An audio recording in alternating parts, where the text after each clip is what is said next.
Friends, welcome to M K Vishwakarma special tech education. Dear friends, आज के इस video में हम डिस्कस करने वाले हैं इंडियन स्पेस रिसर्च ऑर्गेनाइजेशन यानी इसरो सैटेलाइट सेंटर बेंगलोर के टर्नर ट्रेड के क्वेश्चन पेपर के बारे में। फ्रेंड्स, इससे आपको आगामी एग्जाम में आने वाले आपके सभी टेक्निकल क्वेश्चंस के बारे में आपको नॉलेज मिलेगा। यह जो है टर्नर ट्रेड के अलावा फिटर और मशीनिस्ट जैसे सभी मैकेनिकल ट्रेड के लिए उपयोगी सिद्ध होने वाले हैं। तो डियर फ्रेंड्स, अगर आपने अभी तक वीडियो को लाइक नहीं किया है तो लाइक कर लीजिए और चैनल को सब्सक्राइब नहीं किया है तो सब्सक्राइब जरूर कर लीजिए, ताकि ऐसे ही मोस्ट इंपॉर्टेंट वीडियो हम आपके लिए लेकर आते रहें।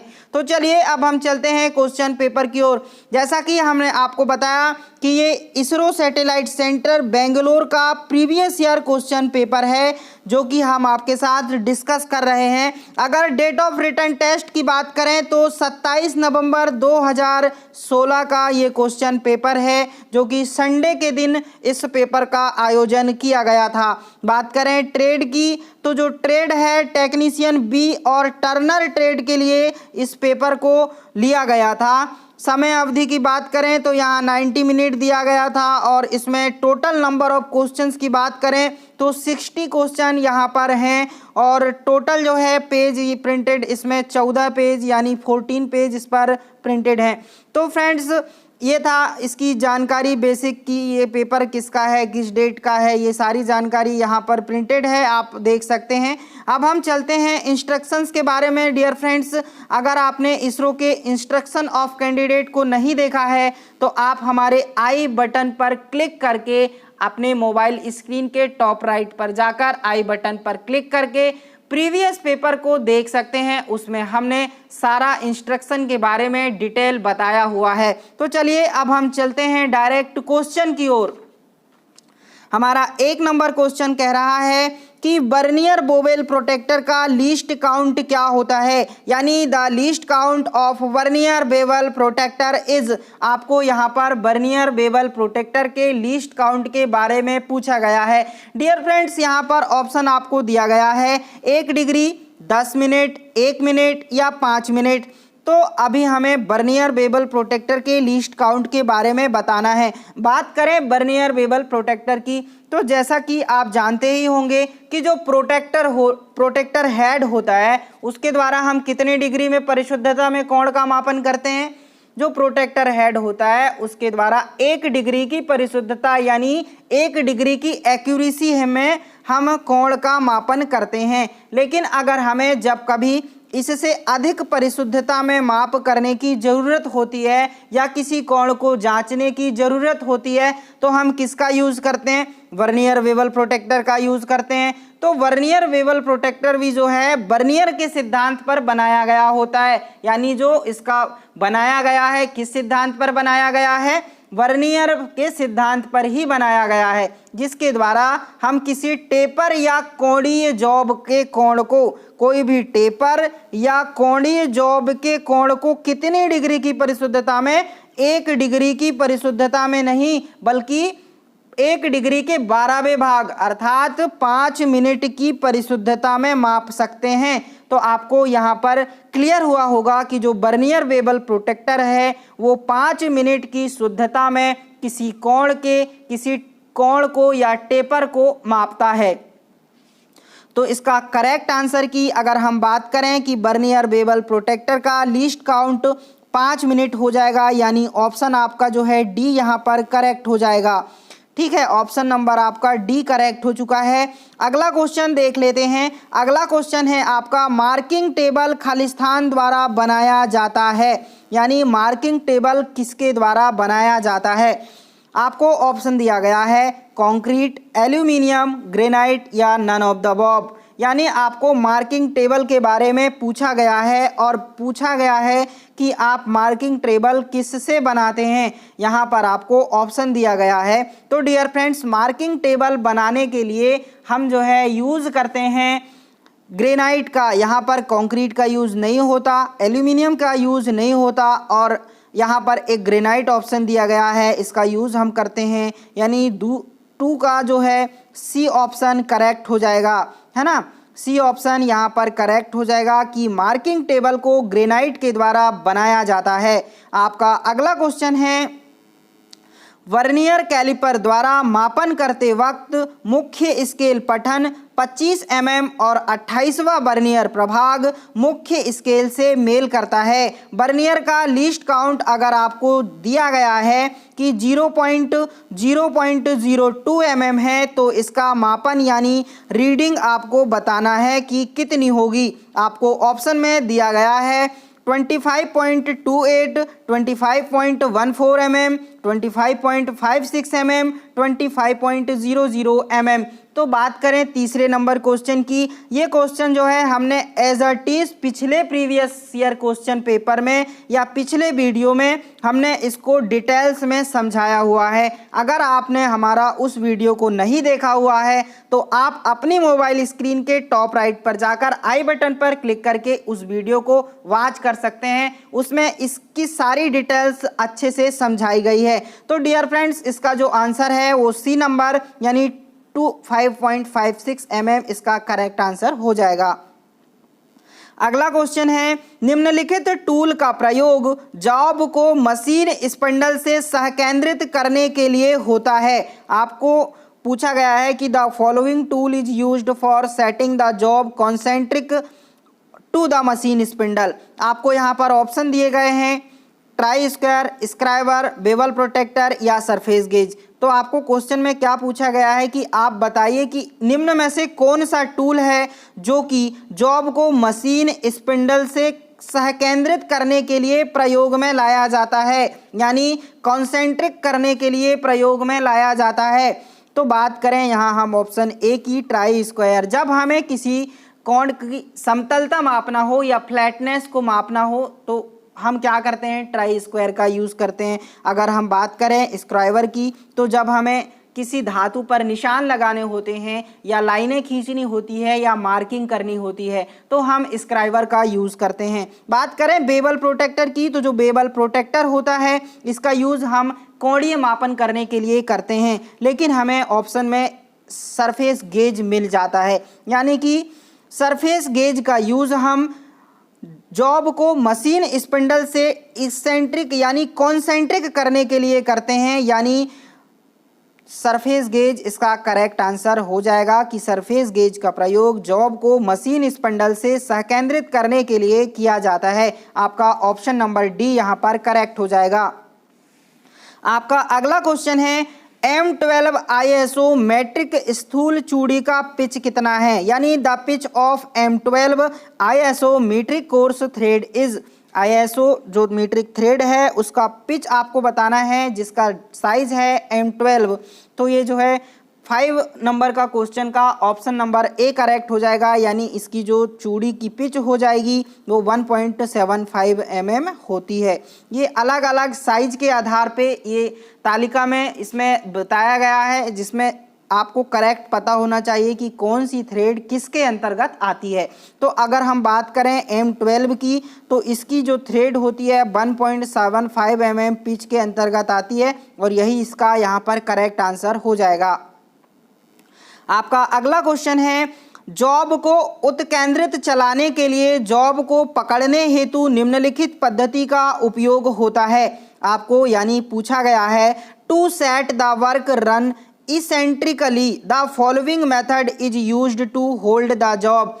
3 चक, कॉलेट चक, 4 चक या नॉन ऑफ द अबव। तो बात करें डियर फ्रेंड्स यहाँ क्वेश्चन में क्या पूछा गया है उसकी, तो क्वेश्चन में आपको पूछा गया है कि जॉब को इसेंट्रिकली चलाने के लिए, जॉब को पकड़ने के लिए आप किस पद्धति का उपयोग करते हैं। यहाँ पर आपको 4 ऑप्शन दिए गए हैं। इन चारों ऑप्शन में इसमें आपको सही विकल्प का चयन करके बताना है कि जॉब को उत्केंद्रित चलाने के लिए, जॉब को पकड़ने के लिए आप किस पद्धति का यूज़ करते हैं। तो डियर फ्रेंड्स, अगर हम बात करें यहाँ पर 3 चक की, तो जो 3 चक होते हैं उसको हम क्या कहते हैं, यूनिवर्सल चक भी कहते हैं। यानी आपको अगर 3 चक का दूसरा नाम पूछ लिया जाए तो आपको क्लियर होना चाहिए कि 3 चक का दूसरा नाम यूनिवर्सल चक भी होता है, जिसमें कितने 3 चक होते हैं और इस चक में जॉब को हम आसानी से सेंटर में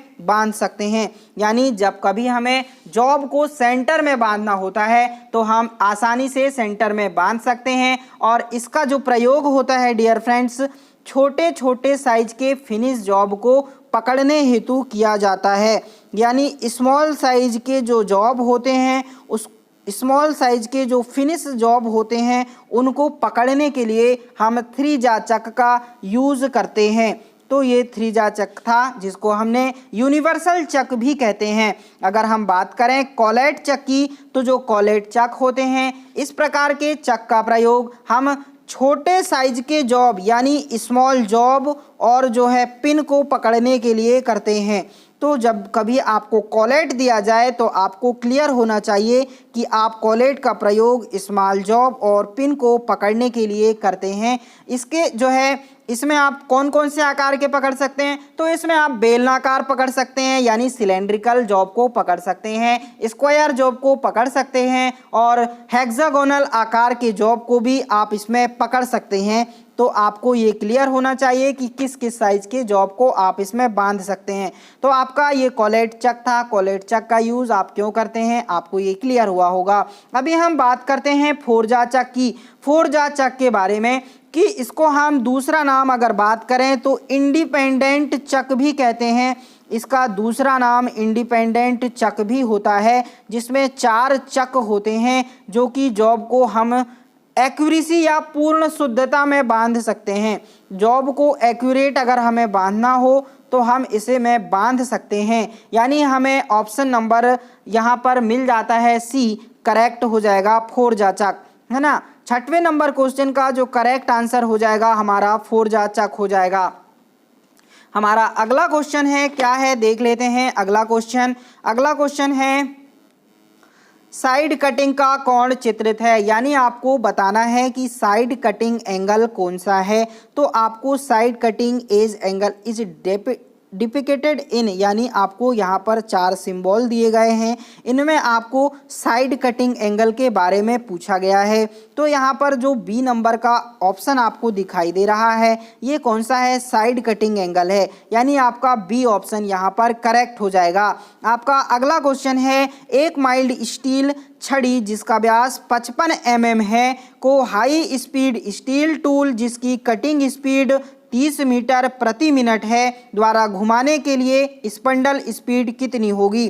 तो डियर फ्रेंड्स आपको यहाँ आरपीएम के बारे में पूछा गया है, जिसमें आपको डायामीटर दिया गया है कि 55 mm है और आपको कटिंग स्पीड भी दी गई है 30 मीटर प्रति मिनट आपको यहाँ पर कटिंग स्पीड दी गई है। आपको बताना है कि स्पिंडल स्पीड क्या होगी यानी आरपीएम क्या होगा। तो सिंपली आप जानते हैं कि आरपीएम का फॉर्मूला क्या होता है। आरपीएम का फॉर्मूला होता है कटिंग स्पीड इंटू 1000 अपान पाई इंटू डी। आप ये आरपीएम का फॉर्मूला होता है, इस पर जो है वैल्यू रखेंगे क्योंकि चारों विकल्पों को यहाँ गलत दिया गया है। तो इसरो के द्वारा ये जो क्वेश्चन है डिलीट कर दिया गया है, यानी इसके मार्क्स आपको नहीं ऐड किए जाएंगे या नहीं दिए जाएंगे। ये क्वेश्चन ऐसा माना गया है कि आपको पूछा ही नहीं गया है। तो फ्रेंड्स इसका जो सॉल्व करने का तरीका है वो वही है जो हमने आपको बताया है,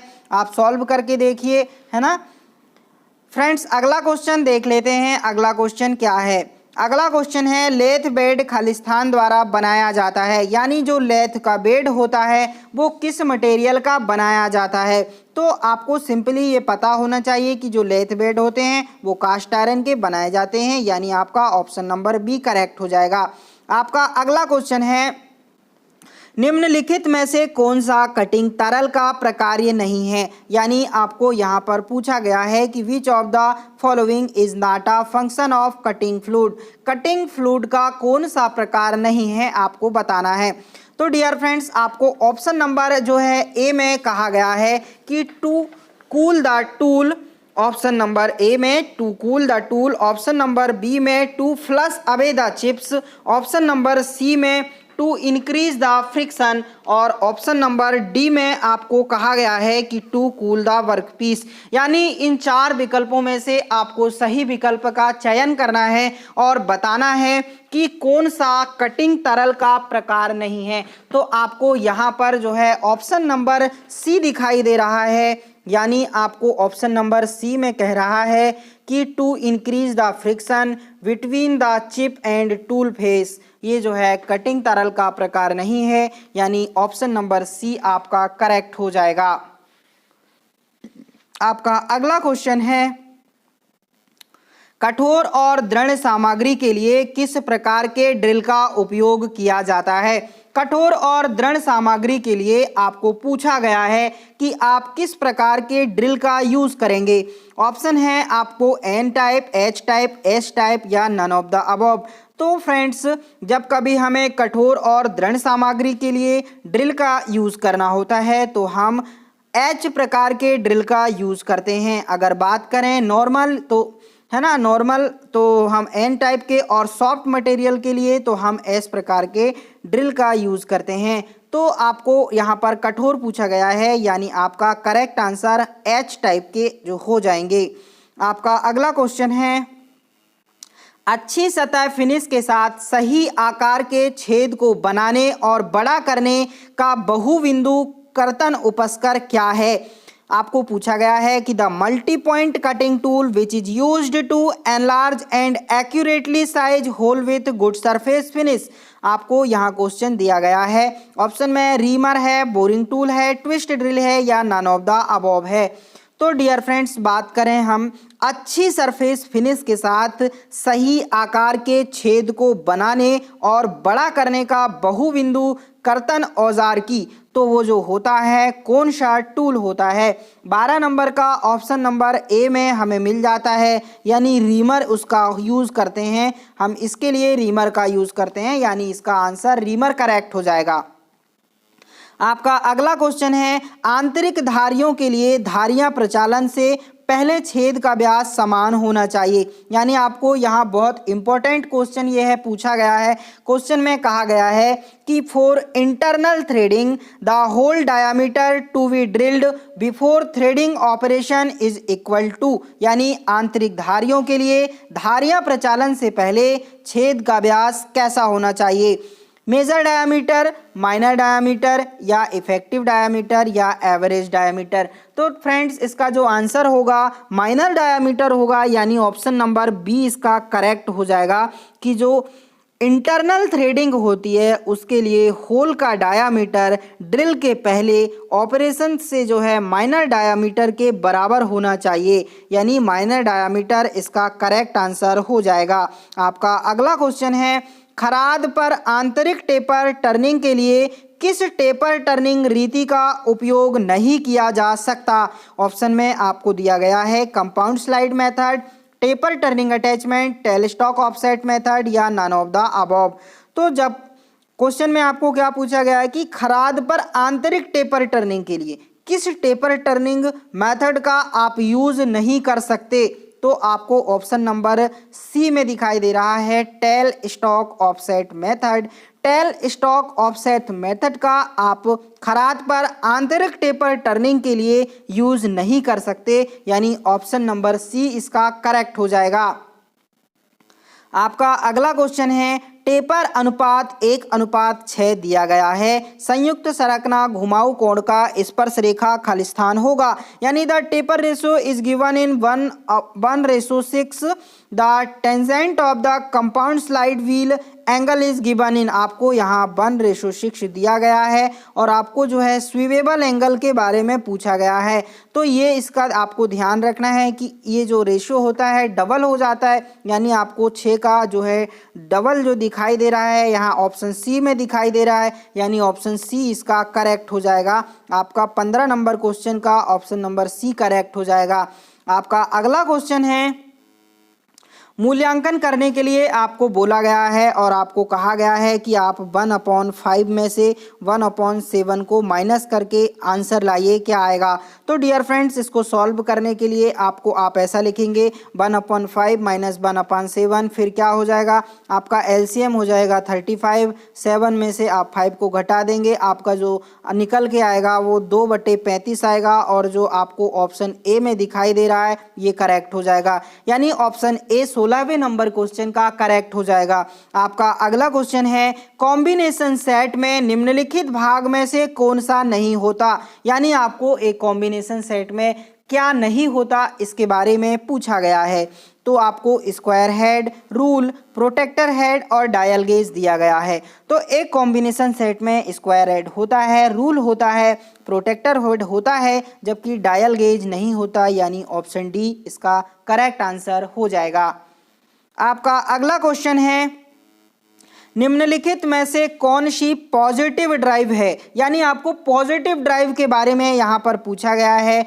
ऑप्शन आपको दिया गया है cross flat belt drive, rope drive, V belt drive और चेन ड्राइव। यहाँ पर आपको 4 प्रकार की ड्राइव के बारे में बताया गया है और आपको बताना है कि कौन सी पॉजिटिव ड्राइव है। तो डियर फ्रेंड्स, अगर हम बात करें चेन ड्राइव की, तो चेन ड्राइव पॉजिटिव ड्राइव होती है, यानी आपका ऑप्शन नंबर डी यहाँ से करेक्ट हो जाएगा। आपका अगला क्वेश्चन है, खराद यानी लेथ पर नॉन स्टैंडर्ड छेद बनाने के लिए किस प्रचालन का उपयोग किया जाता है, यानी which operation on a lathe is used for making non standard holes. तो नॉन स्टैंडर्ड होल्स बनाने के लिए आप बोरिंग का यूज़ करते हैं। आपको ऑप्शन नंबर सी में बोरिंग मिल जाता है, इसका option number C correct answer हो जाएगा। आपका अगला क्वेश्चन है, मल्टी स्टार्ट थ्रेड में लीड खालिस्तान के समान होता है, यानी in a multi start thread the lead is equal to. तो आपको यहाँ ऑप्शन अलग अलग दिए गए हैं, pitch plus number of start, pitch slash number of start, pitch minus number of start या pitch multiple number of start. तो डियर फ्रेंड्स, अगर हम बात करें मल्टी स्टार्ट थ्रेड में लीड के बराबर होने की, तो ये जो है इसका करेक्ट फॉर्मूला डी नंबर हो जाएगा, यानी मल्टी स्टार्ट थ्रेड में जो पिच होती है नंबर ऑफ स्टार्ट के बराबर होती है लीड।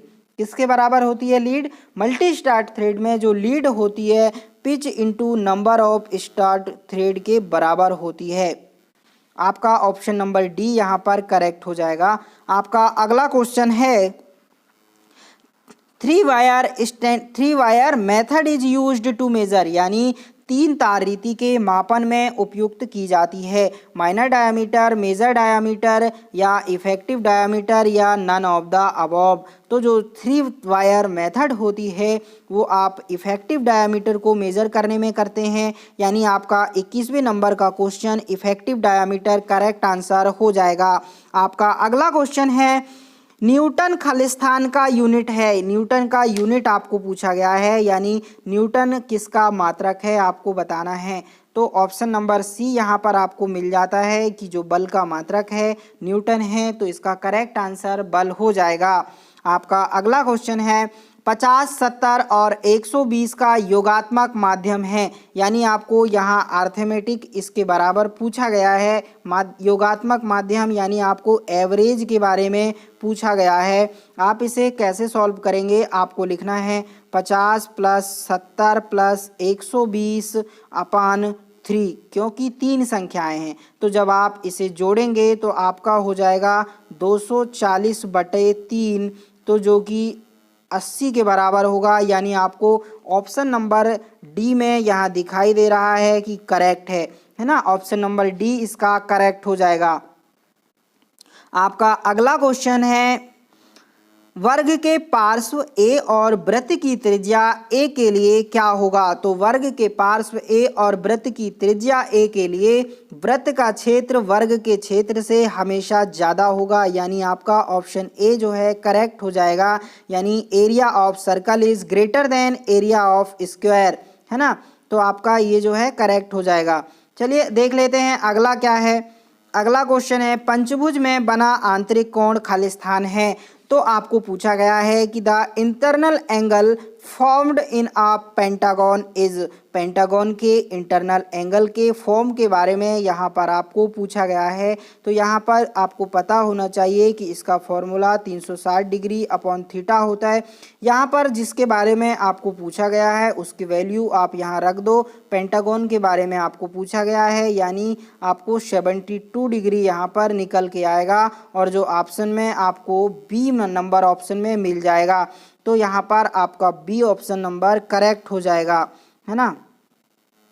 आपका अगला क्वेश्चन है, एक वृत्त का त्रिज्या खंड जिसका वृत्तांश का मापन 240 डिग्री है और त्रिज्या 2.4 मीटर है, उसका क्षेत्रफल आपको बताना है।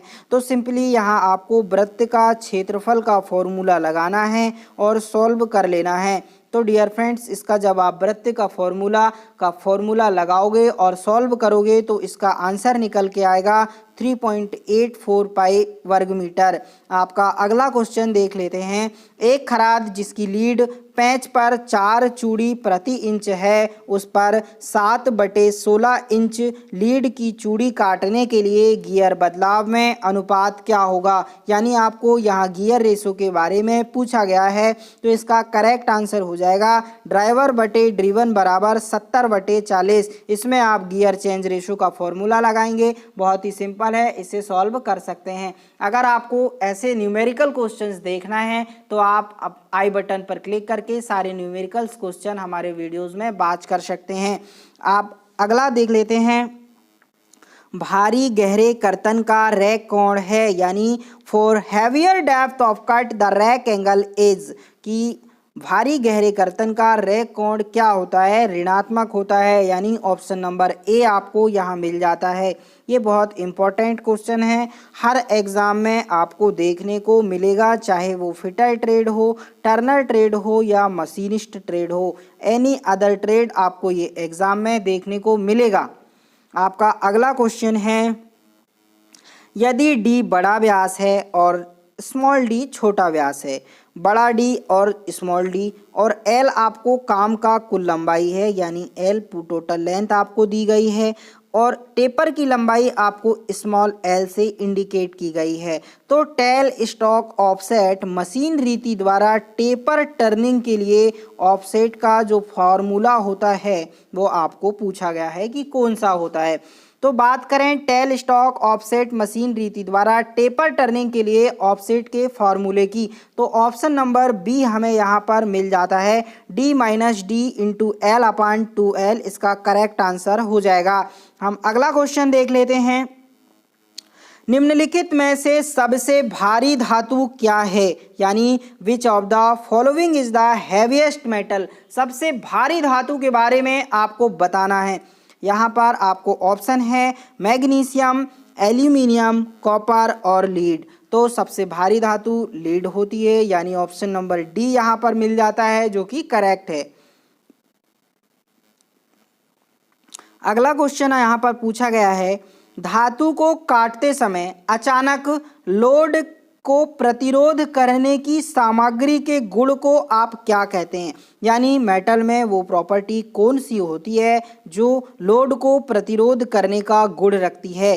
तो dear friends, the property of a material to resist sudden load during metal cutting is termed, के बारे में आपको पूछा गया है। यहाँ पर आपको ऑप्शन दिया गया है cold hardness, red hardness, toughness और ब्रिटलनेस। तो यहाँ पर इसका करेक्ट आंसर हो जाएगा सी नंबर, यानी टफनेस इसका करेक्ट आंसर हो जाएगा कि टफनेस धातु को काटते समय अचानक लोड को प्रतिरोध करने की गुण को अपने अंदर समाहित करता है या रखता है। तो इसका ऑप्शन नंबर सी जो है करेक्ट हो जाएगा। आपका अगला सवाल है या अगला क्वेश्चन है कि स्ट्रेस इज डिफाइंड अस, यानी आपको प्रतिबल की परिभाषा बताना है कि प्रतिबल को कैसे डिफाइन करोगे।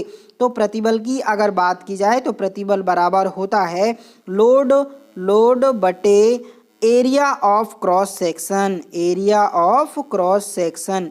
तो आपको यहाँ पर ऑप्शन डी में ये मिल जाता है, तो यही इसका करेक्ट आंसर है। आपका अगला क्वेश्चन है, निम्नलिखित में से कौन सा धातु उपस्कर सामग्री है, यानी which of the following is a non metallic tool material. Non metallic tool material के बारे में आपको बताना है। यहाँ पर आपको ऑप्शन दिए गए हैं, high speed steel, ceramic, high carbon steel और स्टीलाइट। तो डियर फ्रेंड्स, अगर हम बात करें नॉन मेटालिक टूल मटेरियल की तो हमें सेरामिक मिल जाता है, यानी ऑप्शन नंबर बी यहाँ पर करेक्ट हो जाएगा कि ceramic non metallic tool material है। आपका अगला क्वेश्चन है, यदि कतरन गति या कर्तन गति 40 मीटर प्रति मिनट है और उपस्कर फीड 0.5 घूर्णन प्रति है, जॉब का एक टुकड़ा जिसकी लंबाई 400 मीटर है और व्यास जो है 50 मीटर है, 50 मीटर उसका डायामीटर है, तो आपको एक पूर्ण कट के लिए आवश्यक समय बताना है। तो यहाँ रिक्वायर्ड टाइम का जो है फॉर्मूला लगाना है। आपको रिक्वायर्ड टाइम का फॉर्मूला लगा के जब आप इसको सॉल्व करेंगे तो आपका निकल के आएगा 3.14 मिनट, यानी आपको ऑप्शन नंबर ए में ये मिल जाता है और यही इसका करेक्ट आंसर हो जाएगा। आपका अगला क्वेश्चन है, सामान्यतः हैंड टेप सेट में निम्नलिखित संख्या में टेप समाविष्ट हैं, यानी आपको पूछा गया है कि जो टेप सेट होते हैं या हैंड टेप सेट होते हैं उसमें कितने टेप होते हैं। तो उसमें कितने होते हैं, 3 टेप होते हैं, यानी ऑप्शन नंबर बी यहाँ पर आपका करेक्ट हो जाएगा। आपका अगला क्वेश्चन है, स्थायी रेस्ट सामान्यतः खालिस्तान के लिए उपयुक्त है, यानी study rest is generally used for. Study rest के बारे में आपको पूछा गया है, तो स्टडी रेस्ट के बारे में holding the tool, supporting the turning long and slender workpiece, या इसेंट्रिक टर्निंग, या क्लैंपिंग ऑफ वर्कपीस। तो डियर फ्रेंड्स, अगर हम बात करें स्टडी रेस्ट की तो स्टडी रेस्ट क्या करता है, लंबे और पतले कार्य वस्तु के लिए हमें सहायता प्रदान करता है। तो ऑप्शन नंबर बी यहाँ पर करेक्ट हो जाएगा। आपका अगला क्वेश्चन है 37 नंबर का, मशीन के निवारक उपाय में खालिस्तान होता है, यानी preventive maintenance of machine involves. आपको यहाँ पर पूछा गया है प्रिवेंटिव मेंटेनेंस के बारे में कि क्या होता है ये। ऑप्शन आपको दिया गया है, periodic inspection of machine, lubrication as per manufacturer instructions, servicing and overhauling of machines, या ऑल ऑफ द अबव। तो इसका करेक्ट आंसर ऑप्शन डी हो जाएगा, यानी ये सभी उपाय मशीन के प्रिवेंटिव मेंटेनेंस में शामिल होते हैं। आपका अगला क्वेश्चन है, फॉलोवर रेस्ट के बारे में यहाँ पूछा गया है कि फॉलोवर रेस्ट क्या होता है। तो फॉलोवर रेस्ट जो होता है हमेशा टूल को फॉलो करता है, यानी आपको यहाँ पर बी ऑप्शन मिल जाता है, ऑप्शन बी करेक्ट हो जाएगा। आपका अगला क्वेश्चन देख लेते हैं। अगला क्वेश्चन है, आंतरिक रिसेस के व्यास के मापन हेतु उपयुक्त मानक उपस्कर क्या हैं, यानी the standard tool used to measure the diameter of an internal recess, है ना। तो इंटरनल रेसेस यानी आंतरिक रेसेस के व्यास के मापन के लिए कौन सा आप यूज़ करते हैं टूल। तो आपको ऑप्शन है vernier caliper, 5 point internal micrometer, dial gauge, या 3 पॉइंट इंटरनल माइक्रोमीटर। तो डियर फ्रेंड्स, अगर हम बात करें आंतरिक रेसेस के व्यास के मापन की तो इसके लिए हम 3 पॉइंट इंटरनल माइक्रोमीटर का यूज़ करते हैं, यानी हमें ऑप्शन नंबर डी यहाँ पर मिल जाता है जो कि करेक्ट है। हमारा अगला क्वेश्चन है, सामान्यतः टूल बिट्स को टूल सैंक से खालिस्तान द्वारा जोड़ा जाता है, यानी generally tool bits are joined to the tool shank by. Tool shank जो होता है जनरली टूल सैंक में टूल बिट को किसके द्वारा जोड़ा जाता है, तो इसकी जो है सिल्वर ब्रेजिंग की जाती है, यानी आपको ऑप्शन नंबर सी यहाँ पर मिल जाता है, ये करेक्ट हो जाएगा, ऑप्शन सी करेक्ट हो जाएगा। आपका अगला क्वेश्चन है, आरेखन में सिलेंड्रिसिटी है, यानी आपको यहाँ डायग्राम दिया गया है या सिंबल दिया गया है और पूछा गया है कि आप बताइए कि इसमें सिलेंड्रिसिटी को कैसे डिफाइन करेंगे। तो बात करें सिलेंड्रिसिटी की तो ऑप्शन नंबर डी आपको दिखाई दे रहा है कि ये सिलेंड्रिसिटी को परिभाषित करता है या स्पेसिफाई करता है। तो ऑप्शन नंबर डी इसका करेक्ट आंसर हो जाएगा। आपका अगला क्वेश्चन है, शंकु जिसका बेस त्रिज्या r और लंबाई h है का आयतन खालिस्तान है। तो आपको यहाँ पर सिंपली शंकु का आयतन का फॉर्मूला के बारे में पूछा गया है। तो शंकु का आयतन का फॉर्मूला क्या होता है? शंकु का आयतन का फॉर्मूला होता है 1/3 पाई आर वर्ग एच, तो जो कि आपको ऑप्शन ए में मिल जाता है। तो ये इसका करेक्ट आंसर हो जाएगा ऑप्शन ए। आपका अगला क्वेश्चन है घनत्व खालिस्तान होता है, यानी density is defined us. Density के बारे में यहाँ पर आपको पूछ लिया गया है। तो डेंसिटी बराबर क्या होता है? डेंसिटी बराबर क्या होता है? अगर बात करें डेंसिटी की, तो डेंसिटी बराबर होता है द्रव्यमान बटे आयतन, यानी द्रव्यमान बटे आयतन, जो कि हमें ऑप्शन बी में दिखाई दे रहा है। तो ये जो है ऑप्शन बी इसका करेक्ट हो जाएगा। अगला क्वेश्चन है 500 माइक्रोन खालिस्तान के समान है, तो एक कितने mm के बराबर है? आपको ऑप्शन में mm दिया गया है। आप जानते हैं कि 1 mm बराबर कितना होता है? 0.001 mm या माइक्रोन होता है ना। 1 माइक्रोन बराबर इतने mm होता है। 1 माइक्रोन बराबर इतने mm होता है, तो सिंपली 500 माइक्रोन के बराबर कितना हो जाएगा? 500 के बराबर हो जाएगा 0.5 mm। ये 0.5 mm हो जाएगा। आपका ऑप्शन नंबर यहाँ पर आपको दिया गया है, सी करेक्ट हो जाएगा। आपका अगला क्वेश्चन क्या है देखते हैं। अगला क्वेश्चन है निम्नलिखित सामग्री में से किसमें कम कर्तन बल मशीनिंग के लिए किया जाता है? यानी machining of which of the following material requires less cutting force? तो टाइटेनियम, स्टेनलेस स्टील, एल्यूमिनियम या कास्ट आयरन? तो बात करें कम मशीनिंग फोर्स की, तो एल्यूमिनियम में कम मशीनिंग फोर्स लगता है, यानी आपका एल्यूमिनियम यहाँ पर करेक्ट आंसर हो जाएगा। आपका अगला क्वेश्चन है निम्नलिखित में से किस स्नेहक को स्नेहन लुब्रिकेशन की स्प्लैश विधि में उपयोग नहीं किया जा सकता? आपको बताना है कि ऐसी कौन सी ये लुब्रिकेशन मेथड है जिसमें आप इनका यूज़ नहीं कर सकते, जिसमें ऑप्शन में दिया गया है mineral oil, synthetic oil, grease या एनिमल ऑयल। तो आप ग्रीस का यूज़ जो है रिंग स्प्लैश मेथड में यूज़ नहीं कर सकते या स्प्लैश मेथड में यूज़ नहीं कर सकते। तो आपको करेक्ट ऑप्शन मिल जाता है ऑप्शन नंबर बी कि ग्रीस इसका करेक्ट हो जाएगा।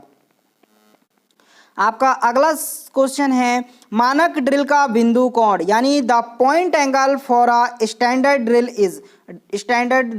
इज है ना। स्टैंडर्ड ड्रिल का पॉइंट एंगल आपको पूछा गया है, यहाँ पर आपको ऑप्शन बी मिल जाता है।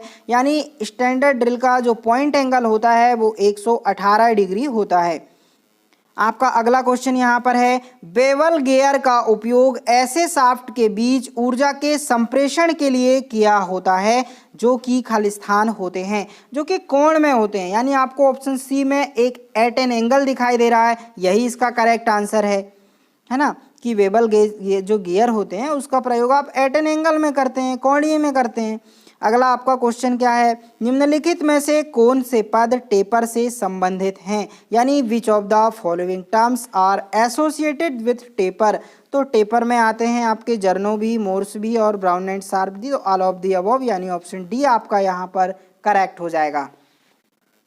आपका अगला क्वेश्चन है पीतल खालिस्तान का मिश्र धातु है। पीतल के एलॉय के बारे में आपको पूछा गया है कि ये किस किस धातुओं से मिलकर बना होता है। तो बात करें पीतल की, तो पीतल जो होता है कॉपर और जिंक से मिलकर बना होता है, यानी आपको ऑप्शन नंबर सी में मिल जाता है। और ये बहुत इंपॉर्टेंट क्वेश्चन है, ये क्वेश्चन भी आपको इसरो में हर एग्ज़ाम में देखने को मिलेगा, इसे आप नोट डाउन जरूर कर लीजिए। ओके, आपका अगला क्वेश्चन है निम्नलिखित में से सबसे कठोर उपस्कर सामग्री है? यानी आपको सबसे कठोर सामग्री का नाम बताना है। High speed steel, carbide, ceramic या डायमंड? तो डायमंड सबसे कठोर सामग्री है, यानी आपको ऑप्शन नंबर डी यहाँ पर मिल जाता है, जो कि करेक्ट है। आपका अगला क्वेश्चन है निम्न प्रचालन में से किस में उच्च स्पिंडल वेग चाहिए? यानी which of the below operation requires higher spindle speed? तो अगर हम हायर स्पिंडल स्पीड की बात करें तो हमें बोरिंग में चाहिए होती है, यानी ऑप्शन नंबर हमें बी मिल जाता है, जो करेक्ट हो जाएगा। आप बोरिंग में हायर स्पिंडल स्पीड का यूज़ कर सकते हैं। आपका अगला क्वेश्चन है, किस प्रकार की खराद का प्रयोग उत्पादन कार्य में किया जाता है, यानी which type of lathe is used for production work. Production work के लिए आप किस प्रकार की लेथ मशीन का यूज़ करते हैं? तो प्रोडक्शन के लिए आप कैप्स्टन और टरेट लेथ का यूज़ करते हैं, यानी आपको ऑप्शन नंबर डी मिल जाता है और ये इसका करेक्ट आंसर है। आपका अगला क्वेश्चन है, निम्नलिखित में से कौन सा बायलैटरल सहायता या टॉलरेंस है? तो बायलैटरल टॉलरेंस के बारे में फ्रेंड्स यहाँ पर आपको पूछा गया है। बात करें टॉलरेंस की, टॉलरेंस कितने प्रकार के होते हैं? एक तो यूनिलैटरल टॉलरेंस होता है और एक होता है यूनिलैटरल टॉलरेंस और एक होता है बायलैटरल टॉलरेंस। तो यूनिलैटरल टॉलरेंस की अगर हम बात करें तो उसमें क्या होता है, केवल एक ही ओर जो है टॉलरेंस की बीमाएँ दी जाती हैं, जबकि टॉलरेंस जो बायलैटरल टॉलरेंस होता है उसमें आपको दोनों में, या तो प्लस में भी और माइनस में भी आपको बीमाएँ दी जाती हैं। तो आपका जो सी ऑप्शन यहाँ पर दिखाई दे रहा है प्लस माइनस वाला, ये आपका क्या हो जाएगा, करेक्ट हो जाएगा कि ये बायलैटरल टॉलरेंस है। आपका अगला क्वेश्चन है, 50 प्लस माइनस में आपको 0.01 प्लस में और 0.02 का टॉलरेंस दिया गया है, तो आपको बताना है कि टोटल टॉलरेंस कितना हो जाएगा। तो आपको टॉलरेंस के बारे में बताने के लिए इन दोनों को ऐड कर देना है, यानी 0.01 और 0.02 को जब आप ऐड करोगे तो आपका कितना होगा, 0.03 हो जाएगा। तो आपका ऑप्शन नंबर डी में ये दिखाई दे रहा है कि 0.03 यहाँ पर करेक्ट हो चुका है, तो ऑप्शन नंबर डी इसका करेक्ट हो जाएगा। अगर हम बात करें अगले क्वेश्चन की, अगला क्वेश्चन है 6 डिग्री के कोण में कितने सेकंड होते हैं, यानी 6 डिग्री के कोण में कितने सेकंड होते हैं, ऐसा आपको पूछा गया है। तो आप जानते हैं कि 1 डिग्री बराबर कितना होता है, 60 मिनट होता है। ठीक है, 1 मिनट में कितने सेकंड होते हैं, 60 सेकंड होते हैं। तो 60 गुणित 60 जब करोगे तो आप कितना आएगा, 60 गुणित 60 करोगे तो आप कितना आएगा, 3600 आएगा। इसमें आपको क्या कर देना है, सिंपली 60 का गुणा कर देना है, जो आपका आंसर निकल के आएगा वही 21,600 आपका आंसर निकल के आएगा। यानी आपको ऑप्शन नंबर ए यहाँ पर मिल जाता है जो कि करेक्ट होगा। 60 में आप इसमें कितने का गुणा करना था, आपको 6 का गुणा करना था, क्योंकि 6 डिग्री के कोण के लिए पूछना था ना आपको, या 6 डिग्री के कोण में बताना है आपको कि कितने सेकंड होते हैं, तो आपको उसमें 6 का गुणा कर देना। ओके, आपका अगला क्वेश्चन देख लेते हैं। 100 mm व्यास की छड़ी के उत्केंद्री टर्निंग में सबसे अधिक कितनी उत्केंद्रिसिटी संभव है जहां 80 mm व्यास को टर्न किया जा सकता है? तो आपको 100 और 80 डायामीटर दिया गया है। ठीक है, इसको अगर आप माइनस करोगे तो 20 इसका क्या है, आधा डाया को आप टर्न कर सकते हैं, यानी आपका जो 10 mm दिखाई दे रहा है ये आपका करेक्ट हो जाएगा कि 10 mm का डाया आप टर्न कर सकते हैं। आपका अगला है, एक खराद जिसके बेड पर 240 mm का स्विंग है वह उच्चतम कितने व्यास को समावेश कर सकता है? आपको स्विंग की कैपेसिटी दिखाई गई है लेथ मशीन की, उसमें आपको पूछा गया है कि आप इसमें अधिकतम कितने बड़े डायामीटर के जो जॉब है या कोई पार्ट है उसको आप समावेशित कर सकते हैं। तो आपकी लेथ मशीन का जो साइज होता है उसकी स्विंग ओवर हेड से लिया जाता है, यानी उसका साइज जितना होगा उतने ही बड़े साइज के आप जॉब को उसमें स्विंग या कर सकते हैं, है ना। तो आपका करेक्ट आंसर भी वही होगा कि इसका 240 अगर ये वैल्यू है तो 240 ये वैल्यू भी होगा, यानी आपका ऑप्शन नंबर सी यहाँ पर करेक्ट हो जाएगा, 240 mm। आपका अगला क्वेश्चन है, एक खराद पर प्रचालन जहां प्रचालन के बाद व्यास को बढ़ाया जाता है, यानी an operation on the lathe where the diameter is increased after operation is. तो आप फेसिंग के बाद डायामीटर को बढ़ाते हैं, टेपर टर्निंग के बाद डायामीटर को बढ़ाते हैं, रीमिंग के बाद डायामीटर को बढ़ाते हैं, या नर्लिंग के बाद डायामीटर को बढ़ाते हैं। तो डियर फ्रेंड्स, अगर हम बात करें ऑपरेशन की जहां पर हम डायामीटर को, एक लेथ ऑपरेशन की जहां पर हम एक ऑपरेशन के बाद फिर से डायामीटर को बढ़ाने का काम करते हैं, तो वो हमारा ऑप्शन होता है नर्लिंग, यानी हमारा ऑप्शन नंबर डी यहाँ पर करेक्ट हो जाएगा। अगला क्वेश्चन है, उच्च सतह फिनिश के द्वारा खालिस्तान प्राप्त की जाती है, है ना। तो high surface finish is obtained by, मतलब आपको ये ऑप्शन दिए गए हैं, इनमें से किसके द्वारा हाई सरफेस फिनिश को आप प्राप्त करोगे। तो टर्निंग, मिलिंग, ग्राइंडिंग या लैपिंग। तो बात करें लैपिंग की, लैपिंग के द्वारा हम हाई सरफेस फिनिश को प्राप्त करेंगे, यानी ऑप्शन नंबर डी यहाँ पर करेक्ट हो जाता है। तो डियर फ्रेंड्स, ये थे इसरो के टर्नर ट्रेड का क्वेश्चन पेपर जो कि हमने आपके साथ डिस्कस किया। ये फिटर और मशीनिस्ट के लिए भी बहुत इंपॉर्टेंट क्वेश्चन है जो कि आपके स्कोरिंग मार्क्स को ये कवर करने वाला है। तो डियर फ्रेंड्स, अगर आपने अभी तक वीडियो को लाइक नहीं किया है तो लाइक ज़रूर कर दीजिए, और चैनल को अगर सब्सक्राइब नहीं किया है तो सब्सक्राइब भी कर लीजिए, ताकि ऐसे ही मोस्ट इम्पॉर्टेंट वीडियो आपके पास ऑटोमेटिकली पहुँच जाएँ।